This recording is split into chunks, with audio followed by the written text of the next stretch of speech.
So here I am at the meat market in Osorno. There's probably 20 meat markets here. This is one of my favorite. I frequent multiple ones. I like to keep them honest. But I want to show you some of the prices. That's liver. It's, carne molida is ground beef. Molida means ground up.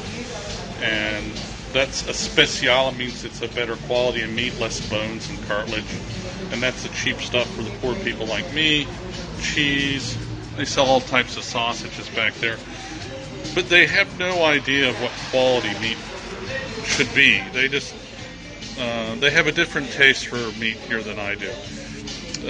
I grew up working in a slaughtering house when I was 14, so I learned to grade beef because that was one of my jobs. And the less, you really want white meat. That's got really good marbling. I mean, you really want white fat. It's got really good marbling, but see that gray and that black, and it's got a green tint to it? I wouldn't touch that. I mean, I would, but I wouldn't pay that much for it. 16,000 pesos a kilo for that.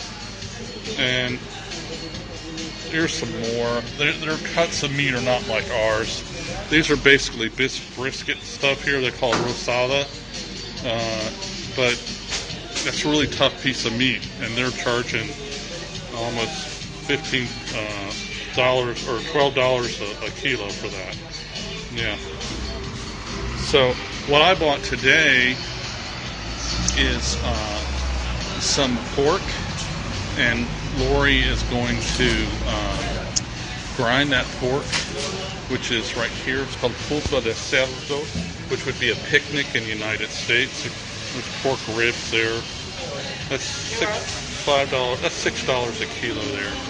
This is what they call bacon, tocino. It's not. It's just the offcuts from the pork fat with a little bit of meat in it. It's not been cured. It's not been smoked. It's not been seasoned. It's not been anything. Yeah. Pig feet, those are big here. So I bought 11 kilos of that. We make our own breakfast sausage, okay? He's grinding it for me back there right now. They don't charge me anything for that. Pork chops. I don't eat their pork chops because I have to have them cut them. When you cook that, well, that's a pretty thick one there. But I like mine about a 1/4 inch thicker than that. I want really thick cut pork chops or they turn out really dry. These are frutos enteros. It means the drumstick with a little bit of the back and the thigh. And drumsticks, turkey feet, whichever. We bought a kilo of chicken feet, and Lori uses them to make bone broth soup, yeah, for the collagen. So, not a bad little shop. This are their dried meats over here. They're okay. It's not like France where they've made a skill. Everything just smoked and salted. So this is smoked pork here. Yeah. Those are bone smoked, basically. These are smoked pork chops. Chuleta is a pork chop. Ahumada. Ahumada is smoked. Yeah. More of that. Smoked pavo is turkey, so that's smoked turkey wings. Yeah. Got your sausages, the blood sausage, and the chorizos, and they call these salchichas or hot dogs. Okay. Longanisas would be more like Hillshire Farms or chorizos. Don't mix those two up, okay? You don't want salchichas. If you don't want hot dogs, then what you're looking for is longanisas. So here's some pricing on that. So Frigos del Sur is the name of this place. These are little hot wing drumsticks. I like those. Buffalo wings. Yeah. I do like this type of meat shop, a butcher. I mean, they're personalized services. You can ask them to do stuff and they'll do it for you. You can ask them for special cuts of meat. You can say, no, I don't like that. Bring me something else. Then they'll do it. Gracias. There's my little meat cutter guy. And I'm not seeing these, the Tarasco vacunos. Basically, that's that's thin cut, like it's not hamburger patties because it hasn't been ground up, but that's what they use it for. They smoke those and they eat them. Yeah, nice on the grill. Chileans grill everything. That's their standard. They don't have roasts like you guys in the United States or in Europe. They just don't do that. Not real common. Loma de vacuno, that's loin, okay? They've cut it and repackaged it. It's $15 a kilo. That's really pricey stuff. Yeah. So I paid my bill, and then you go over here to Empake. This is Empake above him there.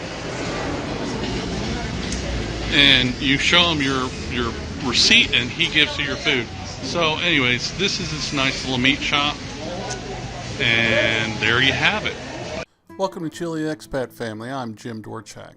Back in 2013, Lori, my wife, and I, we moved ourselves and our 3 children to Chile for an adventure.